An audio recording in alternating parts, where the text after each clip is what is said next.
This is TVAMD, a podcast about real human issues brought to you by Don'tCrazyThat.com.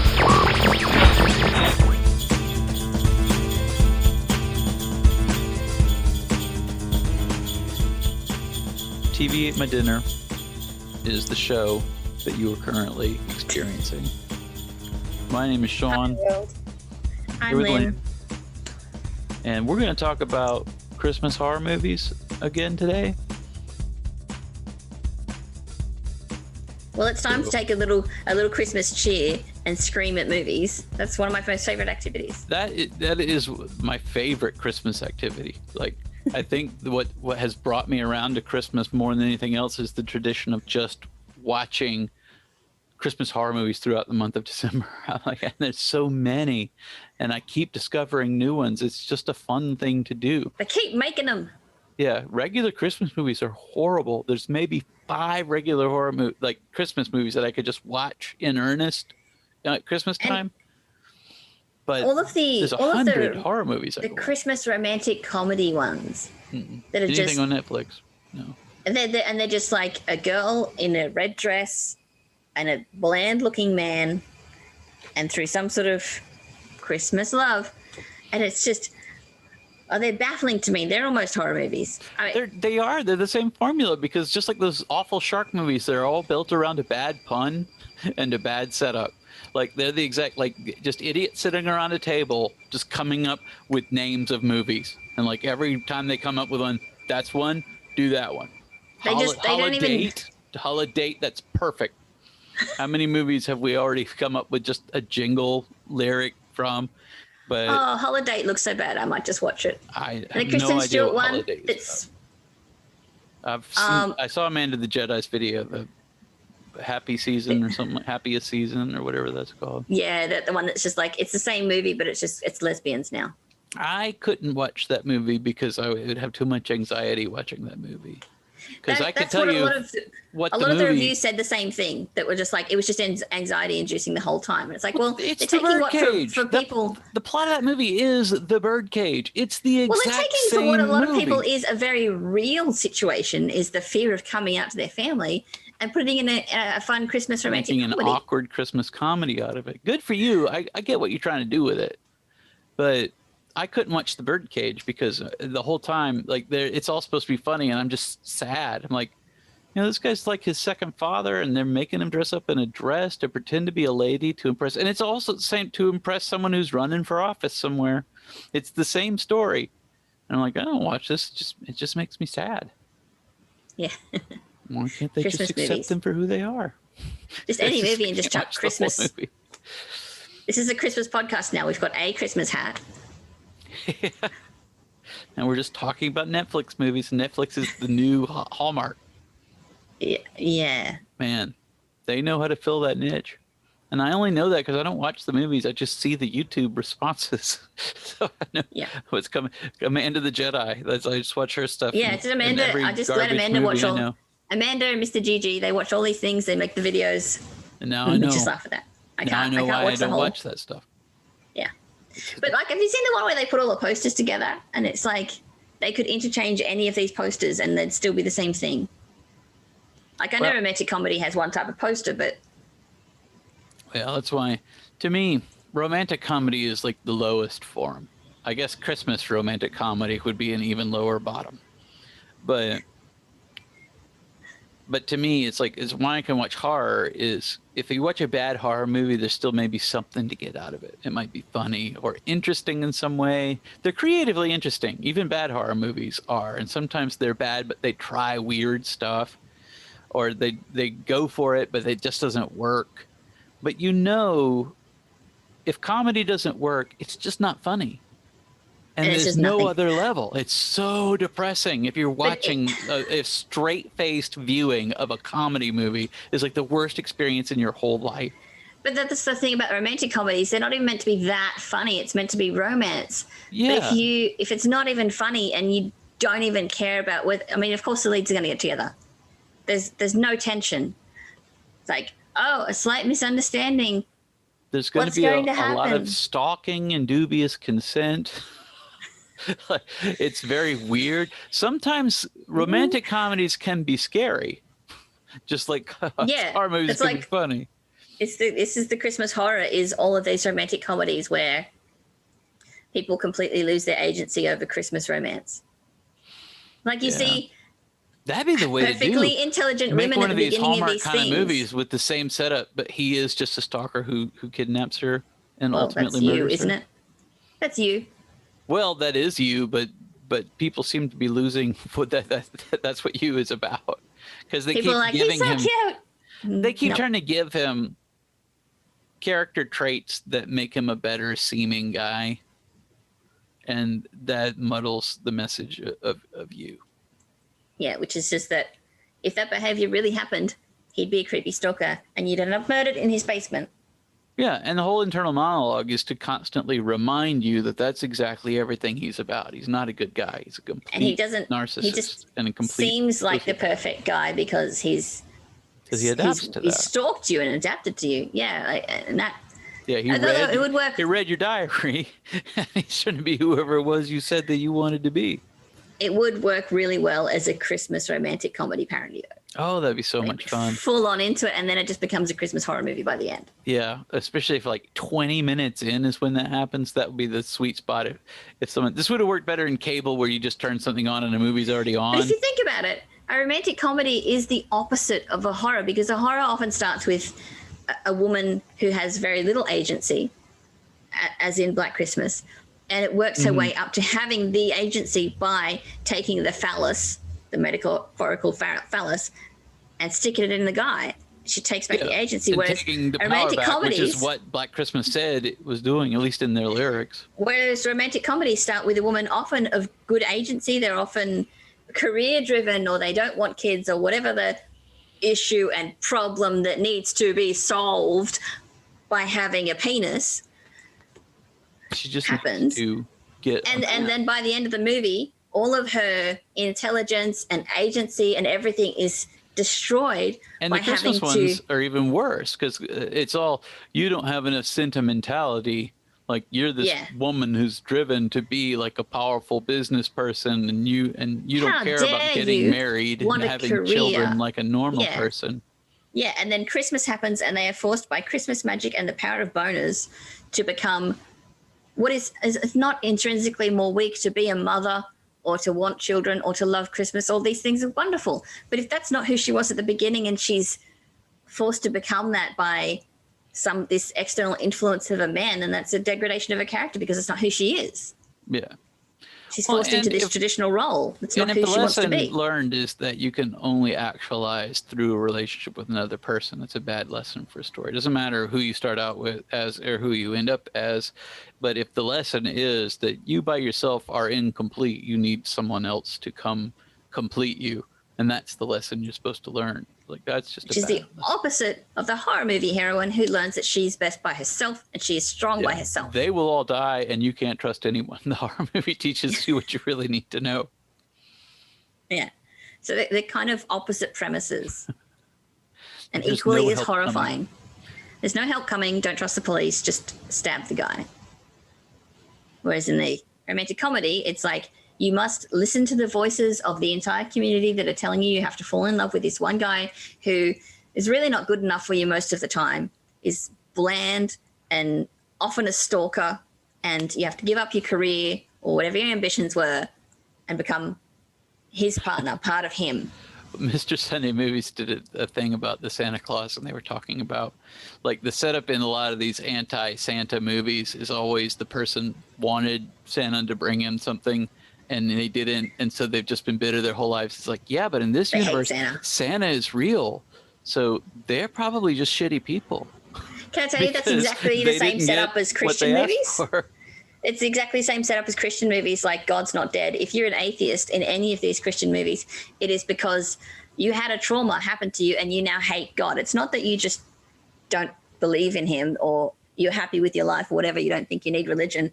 It's always because God killed your mum or your partner or your child, and now you hate God. That's what atheists are in these Christian movies. Because the deviation is always an abomination. Like if you don't think like me, then something happened. There's an origin to that. There must be some trauma to make you like that. that happened. It's sort of like I've been reading about the pure eternus, like which is sort of like a Jungian concept of the man child, like people who refuse to grow up, specifically men, because that's where the psychology was always going to. And it's funny when they say that, because it always is rooted in the time it was written. So like, had a little close relationship with his mother, and that probably contributed to it. And that's where you see that's how a lot of people end up becoming homosexuals. Like, whoa, that's very peppered by the prejudice and ignorance of the time that it was written, because people just are that But way. people still believe that. Like I was taught that as a teenager. I was But- taught that as a teenager by church people. That's where the prejudice creates a dogmatic sort of explanation. And they're trying to be open-minded. They just were in a time where it was believed that homosexuality was some kind of deviation. Like it was some kind of actual mental disorder to be that way. And they were trying to explain it, just like any other aberration that they would have run into. But you look back at it now, and it's, you hope, laughable. Like, you're like, well, to some people it's laughable now, but it's the same when you get those. Any movie that's got an agenda is always going to other people who feel differently. And that's Christmas movies, that they're big othering agents, because they're all about, oh, you don't like movies, Christmas? romantic What's wrong comedies, with you? It's like, well, Christmas Christian sucks. movies. Look, I like Christmas. I do. I like Christmas music, and I like having a Christmas tree and silly things like that. But I don't like any form of obligation that comes because it's Christmas, because it just ruins it for me. And that's what all these things seem to be. Like, you're along with it, and it's cool, and it seems fine. What's the problem? And then all of a sudden, people are like, and therefore you have to be this way because of it. It's like, and then that sort of ruins it. Anything that tries to rob you of your individuality and your identity, that's when it becomes toxic. Everything is fine if it's just taken as a harmless activity, and it does no harm. But these agendas, like, that's why Christmas horror movies are so much fun. If anything, they're the opposite, because either Christmas is innocuous to the plot and it just happens to be happening at Christmas, or Christmas is the reason the shit's going wrong. I love Christmas horror movies because you can get into it. Like, Krampus was like that. We're like, everything's going wrong. I was Everyone's thinking that. going to be killed. And because Krampus is a critique of that idea that you have to force yourself into this Christmas spirit. You have to spend the holiday with these people you don't even like. Yeah. And fake everything, and then, obviously they all just implode, and the situation breaks down, and they're all murdered. I like how they did that plot in the Christmas Horror Story, where the idea was Krampus is just somebody who's angry on Christmas and has hate in their heart. Yeah, and that leads to the bad Christmas spirit. In. Yeah, and that was really in both of the Krampus. That version of Krampus is just that you've invited ugliness and evil into your heart by being angry at a time when you should be happy because you're with your family. Which is an inversion of what you should see in the positive Christmas movies more, which is, if you invite love into your heart, then that's the spirit of Christmas and whatever. I'm on board with that. But there's always, like, then you have to buy into all this other bullshit. It's like, but you don't. The horror movies always just essentially break it down to the myth of the thing. That's what I love about horror movies, and that's why they work well for Christmas and Halloween, because they strip out, like, it's not like we're absent of morality, but we're not morality stories in that we're telling you what kind of moral person you're supposed to be. We're just going to lay out the world as it exists, and you have to behave within a certain way in that world. And it's laid out in the situation. Like, it's not a specific dogma you have to buy into, but like, when everybody tells you don't go to Camp Blood, don't go to Camp Blood. That's the Friday the 13th thing. So in the Christmas horror movies, there's always like, don't wish that Krampus will come kill everybody, because he will. Because Krampus will come and kill everybody. Yeah. Yeah, your whole family died because you wanted that to happen. Yeah, and everybody just dies in the end. Were they all dead from the beginning? Because, like, the rest of the town doesn't seem to exist. Or does Krampus just get free reign over the entire town because one kid was shitty? I'm assuming that from the point that wish happens, like when all the other people disappear in the town, they're already isolated. They're isolated, and then they get killed off one by one. But they're already not in the real world at that point. And I think that's a real neat idea in terms of, like, the sort of killing ground that they get. The isolation that we were talking about that is necessary to make a horror movie scary is you can't get out. And then you find out there's no way, because they're actually really cool in the movie. They're like, okay, we saw there's like a snow thing. I forget what it's called, but we'll get that thing and we'll push the snow drifter. Or, I don't know what they are. Then we don't get that kind of snow here, but we'll I'm in drive Australia. Don't until talk we to me about find snow. a place where we can find help. But in retrospect, there was no such place. At best, you would have reached probably the edge of the snow globe. Yeah. like there was no way out. And there is no way out when you I changed my mind, I learned my lesson. Doesn't matter. This is not that kind of story. What's more perfect to fit that idea than being stuck at home with a family that you don't like or that maybe you love but can't spend time with? Yeah, you love your family. Or that doesn't that's tolerate fine. your beliefs. Or this. But this is a deeper message than is necessary. But you're not obligated to spend time with people who make you feel bad about who you are. It doesn't matter if it's the holidays or anything Preach, else. Sean. But that's what I like about stuff like Krampus and some of these Christmas horror movies are the same way. It's it isn't about it's a Home Alone setup because he has a fight and they send him up into the attic and then he's all mad about Christmas and I don't believe in Christmas anymore and everything goes wrong and he learns his lesson. He really loves his family and everything's fine. That's not what happens in Krampus. All of that happens except for the end part where everything's fine because no one gives a shit that you decided you like your family. It's not about that. It's about this is a crumbling infrastructure that you're trapped in. So however you make your peace with it is fine, but it doesn't fix the overall structure of it. So I do like that. Like you said, the snow globe becomes this oppressive element. When you are in a situation where you're with family members that make you uncomfortable and you're just I am trapped here. You can leave at any time. But you're trapped by trapped here. In the movies, it's a snow globe, but you can be trapped by your perceived moral obligation or by whatever strings your family hold over you.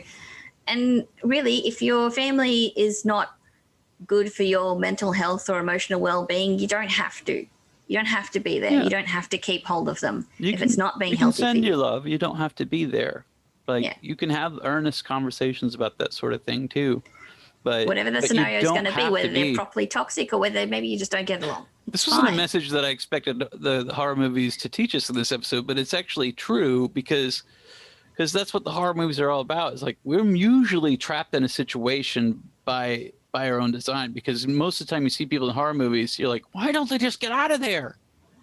Because in real life, you don't just get out of there. When situations you go back to your family, you go back to your friends. Yeah, and those are situations that aren't even life or death, but you still stay in them, and you don't. So it still applies in movies when you're I don't understand that the first sign of trouble. Why didn't they just leave? It's because that's just not the way people are wired. People are wired to press on through a situation, especially when there's a certain social obligation to it. Until it's too late is what happens in horror movies. It's like a lot of people are pointing out with coronavirus. People say you would avoid that like the plague, but you're finding that a lot of people are not avoiding. Yeah, people don't do that. It's literally happening right now. Yeah, that was Jenny Nicholson that wrote that. Apparently we should stop saying that because people don't do that. Yeah. And it's true. It's David Wong posted something very similar. He said, the boy who cried wolf story would have played out exactly the same way if there'd been a wolf every time because people just get tired of repeated warnings regardless of whether or not they're true. And that is definitely true. As we've talked about normalcy bias and how people don't respond well to emergency situations because they're mentally not prepared for them. They mentally expect a situation to not be life-threatening. So which is why in a lot of situations they don't respond appropriately. When you've got they actually discuss that in the movie Melancholia with Kirsten Dunst, where people who have depression and anxiety often react better to these scenarios because they're prepared for the worst. Because it's always running through their their head. They don't have that sense of expectation. Yeah. They should make that horror movie where the person with social anxiety stuck at home over Christmas with a family who doesn't understand them in this horrifying situation. And the bad happens and the family is not prepared for it because they're stuck in their little bubble of this normalcy bias, but the anxious person that they've got there manages to get through because they're used to being afraid of the boogeyman. We used to have a name for that. We used to call it zombie generals. Like, you're terrible at real life, but you shine when everything's going wrong because you always think it is. Like that just like 2% of people that can't get a job, but just take over when the zombie apocalypse happens because that's it's my time to shine. Like, finally, I get this. Like, just headshots and we run. Like, I get that. That's been my mindset in every situation I've ever been in, and it doesn't work in all those other situations. And we could fold in the romantic comedy because at the beginning, they're trying to make this socially anxious person date this person that they don't know, which is worst case scenario. Yeah. If you have anxiety or whatever mental health issues, that they're shoving someone you don't know on you who you're not prepared for this scenario. Especially because the message in those movies is that you're supposed to change. Just get over that. Yeah. She even says that in Black Christmas. He's like, yeah, that happened 3 years ago, but you just need to be a fighter. It's like, you need to back the fuck off. This happened to me, not you. She's dealing with it in whatever way she needs to. And if she needs to go and sit in her room for 3 years and cry, that's the way she needs to deal with it. Yeah, she's working her job. She's in a sorority. She hasn't shut down. Fulfilling social obligations just because she doesn't go sing a song with you. That's not the same thing. Yeah. So that's like the message in all of these kind of like happy Christmas movies and rom-coms is that you need to fundamentally change the way you are and your personal insecurities. You just need to get over that and do this. And learn to love and let love into your heart. Yeah. And it's the same in a lot of these movies where the person has to change because they don't fit in with whatever society or whatever the society that has made that particular movie wants to tell them to do. Yeah, and there's a name for that in real life. It's called a bad relationship. When everybody tells you, like, you just need to change who you are to be involved in this. It's like, no, if you have bad habits, you should work on bad habits, and there's compromise in relationships. But when people say all the things you fundamentally believe, like, you should let go of all of those, especially someone who's just selling you love that way. It's like, and just let me in. It's like, yeah, you need to just change who you are fundamentally as a person, and then you'll learn to love me, and that is the and then ultimate conform end to goal. the way I already want things done. It's like, that doesn't sound like much of a compromise in a relationship. I change everything about who I am to conform to what you already think a good relationship is. Based on what? Based on Christmas. Yeah, based on the peppiness of the surrounding score. Trying to tell us some quirky business. Yeah, exactly. My score right now. That is a funny movie. Like where you have like the guy walking up and it's like the romantic comedy soundtrack where it's like, I'm quirky, whatever. But from her, it's just like like Bernard Herrmann. And he's like chasing her through the movie and he's seeing it as being the romantic comedy sweetness, I'm courting someone, and she's seeing it as like he's Michael Myers coming after her. Mm-hmm. Just a difference in the soundtrack. Oh my God, that would be funny. Well, if we ever become rich and famous, we'll make that movie. We'll make that movie. Yeah, we'll have to workshop the name like we do these shark movies. Like Jurassic Shark and Raiders of the Lost Shark, I gave you both of those. So if those aren't in development freebies, already, Hollywood. Yeah, it's not Hollywood I'm talking about. Whoever is making those movies directly to Amazon Prime, those are for you guys. Like, apparently you don't even have to have a good movie to sell it to Amazon. You just have to have, like, it just needs to be a certain length and they'll take it. I think they just have certain quality standards. Like you have to get closed captioning and stuff like that. I mean, like I was listening to something earlier on today that was suggesting otherwise. Oh, really? Not even like video quality standards? I'm not an expert on this, but yeah, I was listening to a podcast earlier that was saying that or reading something on Reddit. I can't remember. Used to be they didn't have any standards because you could watch stuff that looked like it was straight from VHS rip, and I loved it because Amazon would put anything on its streaming. I mean, maybe they've increased their standards now, but I was listening to some people talk about how they'd gotten something on Amazon, just chucked it up there. And if it doesn't work on Amazon, try Tubi. Like, oh my God, Tubi just seems like a parody movie site. Like everything on it, and then the most generic sounding one, like sand, storms, like what's some kind of disaster? If there's an earthquake kind of thing, probably earthquake. Like if it hasn't been used, And it probably has Stephen Moyer in it. Christmas Miracle. Christmas Mirror Cult. Or that, if there's a cult involved. Which, why not? Christmas seems like a cult sometimes. Yeah. Well, anything that gets too dogmatic is a cult. Like, when there's too much pressure to conform to a certain way of being and thinking, that's culty. We've all got those family members who are like, it's happy Christmas, not happy holidays on Facebook. And you're like, oh, this is why I don't have Facebook. Not really. I don't care at all. Why are you angry about this? Yeah. Huh? 'Tis the season to be jolly. But yeah, I don't understand any of that kind of business. And I actually like Christmas a lot more now than I used to. Like, I have my ups and downs, but I do enjoy when Christmas comes around. As long as I don't have to do anything. I mean, I like buying presents and stuff, but that's not a very fun time. My favorite thing it's all about mapped Christmas out. is that I get a day off Yeah. because I work every other day. Retail make you hate Christmas. And then I worked retail. Boxing Day, it's like, excellent, I get paid double today. See, I work. Retail's the worst. I work for a company, so like Christmas is the time of year where they're like, you have time off you haven't used, please just take it all. You're like, really? You want me to take 2.5 weeks off from work? It's like, yeah, it would be better if you did. Like, okay. Yeah, go home.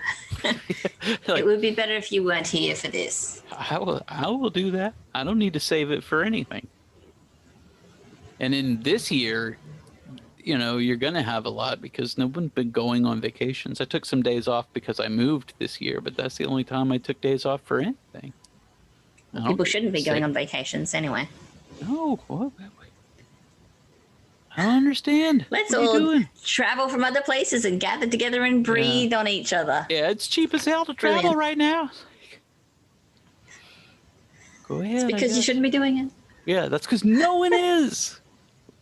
Like, listen to the market. Oh my God. Whew. So there we go. Christmas horror movies. Christmas horror movies.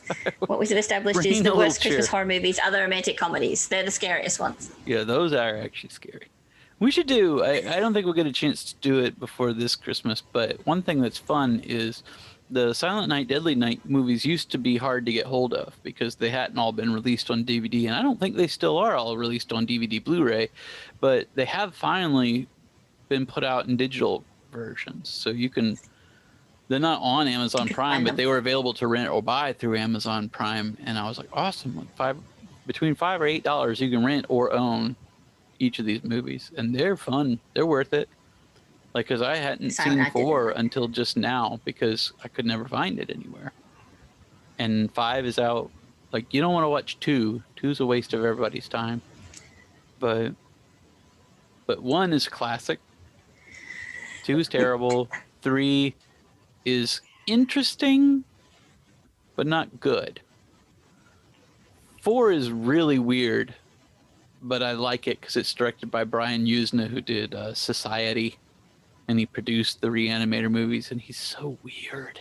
And his stuff is always really weird. It's interesting in how weird it gets. He should have directed Naked Lunch. I like Cronenberg's Naked Lunch, but they should have gotten Brian Usna. Now you've just summarized them all for me. I don't need to watch them. Oh no, you should watch them. I didn't even get to 5, which was The Toy Maker. And that one's a classic. So there you go. 4 and 5 are the ones I would recommend on the far end, and then you have to see 1. 1 really is a classic. I probably have already watched it and forgotten about it. As I learned this year, I just forget all the movies I watch. Well, that's another fun thing about them being Christmas horror movies is like you can just revisit it next Christmas, and like at worst, it's been over years. It's been a year since you've seen it, so it becomes a brand new thing. Can't believe how fast time is going. I opened up a story I'm writing on my computer, and I was like, when did I last write on this? A year ago? No. She's been crazy. That's what I'm getting now. Honestly. I started this year writing really heavy. I wanted to write a story every month, and I got through about July. So I wrote 7 short stories, and then I just kind of hit the wall on it, and I was like, well, don't force it anymore. That's enough to play with for right now. I just write plots because that's what I'm interested in. And I'm like, well, if I'm having fun, I'm having fun. It's fine. Short stories are fun. Like that's what you should be writing. If I've done a few short stories. because you can just get through the plot and you don't have to do all the other. Yeah, but annoying my stuff plots to are never flesh it short out. story type. There's always wizards and time travel and stuff involved. Just do Magic it in a stone short tables. story. It'll be more interesting. Just put if that it in a just short happens. story. Like, what is going on in a 10-page story? I'm just going to write my stories out as a short story version. And I it's would- like I would love 500 that. years of wizard battles. That happen would at actually be Christmas. fun. Just break out all the stuff, the boring stuff that slows people down in reading a book. Yeah, just like screw that stuff. Who Doesn't needs need to be to that. fall in love with anybody? Just break out the wizards. What are we doing here? I like the romantic subplots. They're fun. We can work those in. Just it's like one paragraph, At the end, they had sex. and then two of them fell in love. The end. That's literally what Don't David even say Eddings which does. two. David Eddings does that. And there was the one book where it was really confusing. There was a cat involved. One of them falls in love with a cat. And it's like at the end they just like there was no chemistry between any of the characters, and at the end they just all paired off. And literally one of the characters says, "Why are we all pairing off?" And they go, "That's because this particular god that we're following likes pairing people off." And they're just like, "All right, we'll get married then." I just say write all the fun stuff and call the story epilogue just to mess with people. They think there's a bigger story going on. This comes from a larger cycle of books. Just do the Princess Bride thing. This is the shortened version, Yeah, exactly. and then just reference the longer version. Yeah, this There was comes 10 chapters from where the Buttercup Chronicles did of princess whatever. trading. Yeah, that's the way to do it. I like this story. This is a good story. Just Yeah. the shortened This little story bits gets version. right to it. I feel like every other story's been wasting my time. I like this writer. Lots of quick random action. We were just talking about that in horror movies. It always drives me nuts when you're watching a horror movie like Scream, and she's just making popcorn. You're like, whatever, who gives a shit? And then she gets a phone call, and he's like, I'm a scary guy, and I just killed your boyfriend. She's like, oh no. And it's like, hey, and I'm on your porch. Like, oh no. And you're like, holy shit, the movie got started fast. This is going to be great. What is happening next? And then she dies, and they cut next scene like to a high school, and all five people are like, hey, this is our personalities, and these are the things we're afraid of, like every other horror movie. Like, God damn it. I thought we had something there. We just got into it. I love Scream. Scream was our Scream go-to is a good movie as movie. teenagers. But like as teenagers, it's like the best movie because you're just like, oh, this is fun. I was what's reminded going of on? Scream while watching that Black Christmas because they're all just running around in masks and capes, and they're like Darth Vader. They're so coordinated. I'm like, man, if you hit these guys once, it would knock that mask sideways, and then you would own them. This is the worst thing to try to attack somebody with is a mask and a hood. It stops your visibility. Like you can sneak up beside them. How do these people keep sneaking up on other people when they can't hear anything and they can't see anything? Yeah, the one cool thing about the way they did the killer in Scream is he's wearing that ridiculous Halloween costume, and they just beat the fool out of him in every scene. It's like you can tell it's not a very good outfit to be trying to murder people in, and they He take like gets advantage stuck of in that. stuff and Yeah, and he keeps getting knocked down. It's very slapsticky, and it connects you to the material because you don't. If you feel like the bad guy is just too powerful, then you know what the writer's going for. You're like, they're not going to get out of this because you can already Scream is tell. the reason why I thought because it was like one of the first horror things I was exposed to as a young teenager. It was the reason why I thought all horror was comedy. I just thought all horror was funny because I thought Scream was so funny. I never thought it was scary. Yeah, Scream was a bit of an aberration.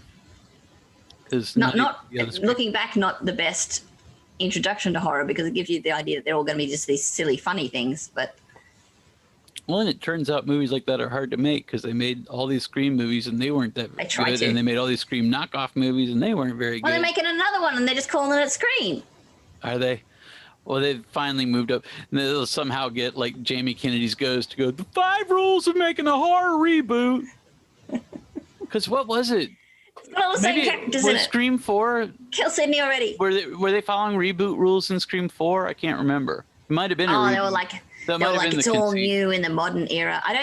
I watched Scream 4, but I didn't really take it in. I don't remember it. I remember very little of it, but I kind of remember that it might have been that was the tagline that it was following reboot rules. Was it Emma Roberts in that one playing crazy? She's so good at playing crazy. Yeah.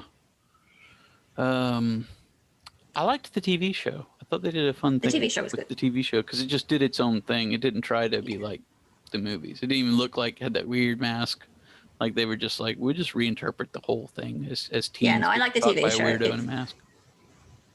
had more heart behind it, I think, than a lot of the remakes did, reboots or whatever sequels. They worked better than the sequels. I didn't think any of the Scream sequels worked. They kept bringing the same people, and some more of them would get killed or maimed further. Yeah, and those main three, you can't do anything to them. They get stabbed every movie, and they're like, Dewey, how are you still upright? And like, oh, it's the plot armor. Yeah, how do you not have brain damage from all this blood loss?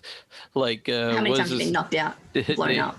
Arquette stabbed? like had tissue damage in like part 2 from being Yeah, stabbed. and then by the third one, he was fine again.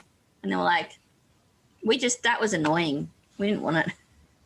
Yeah, no one cares. That was just the admission there. Like, no one cares what's going on. Yeah. That was a bad time because I liked it when horror movies were just supernatural because then they really didn't care. I'm going to be like, how did Jason come back? It doesn't matter. He's clearly a supernatural creature. By 6, they'd literally just bring him back with lightning. And that was like them saying, fuck it. Like, I don't want to hear this argument anymore. All right. And then we chained him to the bottom of a lake. It's magical. Now he's just Jingly always keys. alive. He definitely does not die. So I like that. Don't look behind the curtain. We're like, well, what? But how did he live through the woods that time?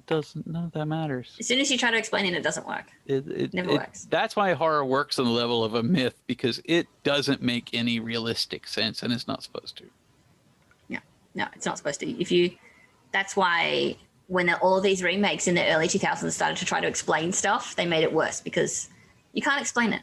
Or they try to leave out a supernatural. They want to take it down to a certain level. Like, and I don't mind that Halloween works on that level. Like, if you keep making sequels to Halloween, you have to say it's supernatural. But if you do a sort of remake and he's just a crazy guy again, like, that's okay. It works. It's fine. But you can't do... I mean, I guess they sort of did that with the Friday the 13th remake.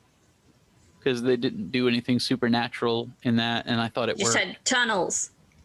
Yeah, and that was a more fun like movie. the original 3 movies. That one paid more homage to that. Yeah. It's just a guy chasing and killing people. What more do you want? It was really fun. I liked that remake. Yeah. A lot of people hated it. I didn't understand. I don't know. What are you here for? Yeah, it's why they can't make these movies. It's like, look, they'd be making one every year if you guys just watch them. Instead, they got to go back to formula every time because people are like, that's not the way Friday the 13th movie works. It's like, it doesn't matter. They made these things on autopilot for 10 years. And those are the ones we throw to. And half of them are bad. But we still love Friday the 13th. Settle down. Maybe they should take one of those and do a Christmas one. One of these when they're trying to reboot Freddy's one. Christmas. You haven't married those 2 genres. Just do, Freddy's Christmas. A very Freddy would be perfect for Christmas. Christmas. A very Freddy Christmas. Freddy just shouts for Christmas. He's the type of character who would love Christmas. Try it. Yeah. Because it'd be scary. Yeah, he's dressed 365. He's dressed for Christmas. And we've never done a Freddy Christmas story ever. He would love it. And you could just put all the Freddy jokes in. Everyone in Elm Street hates their families. It's actually a perfect thing to set at Christmas time. So there you go. We should check Freddy's Nightmares and see if they ever had a Christmas episode. I'll leave that one to you. Get in the archive, Sean. If they do a digital of those, I'd watch it. Because I don't know if they've done an official release of the Freddy's They should Nightmares. digitize all of them. They shouldn't be making Lord of the Rings digital 15 times. They should... Well, especially now, during the pandemic, like, I'm surprised that they didn't blow the dust off of more of these older projects that they just had on the shelf. Like, why not? People just need That's someone you stuff. can get someone to do that.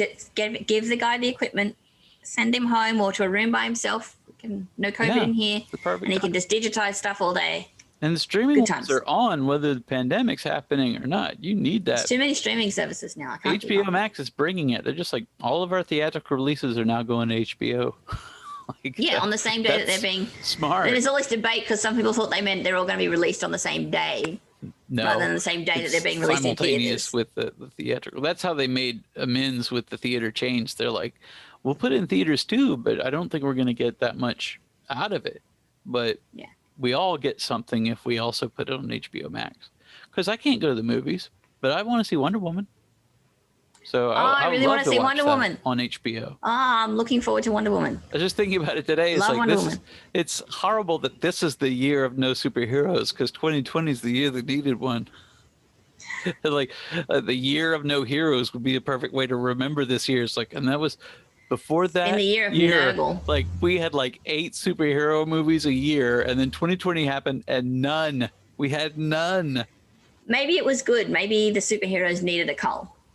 Well, it was good to take a break from that stuff, Yeah. but it is funny. All the Marvel that, stuff. Like at a time where people probably needed a message of hope, it's like the superheroes just didn't come out for 2020.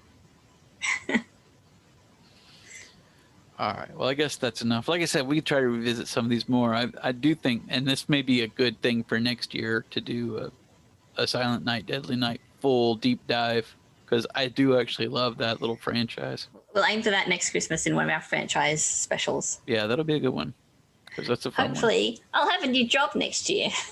All I want for Christmas is not to be working in retail. Oh, well, I hope that for you too. Things looking up for other people. This is a good time still to be looking for remote work. Yeah. There's more opportunities now, right now. Yeah, hopefully everyone gets on board with the whole I can work from home thing.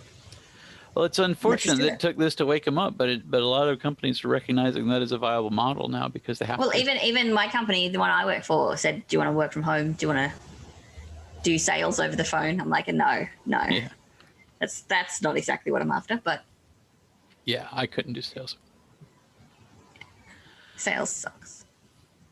Anyway, happy Christmas, All right. everyone. Merry Have a hat Christmas. and- Go out and enjoy some movies. Enjoy some time with family if you can, and if you like that. But Yeah. you know, stay safe and Stay safe. do what's Stay out of good for toxic you. situations. Yeah. Keep on top of your mental health. Drink water. Yeah, sit at home and watch horror movies all day Hydrate. long during the holiday seasons, and that's how, Take care of yourself. That's how I maintain my mental health. And just enjoy yourself and look for this video.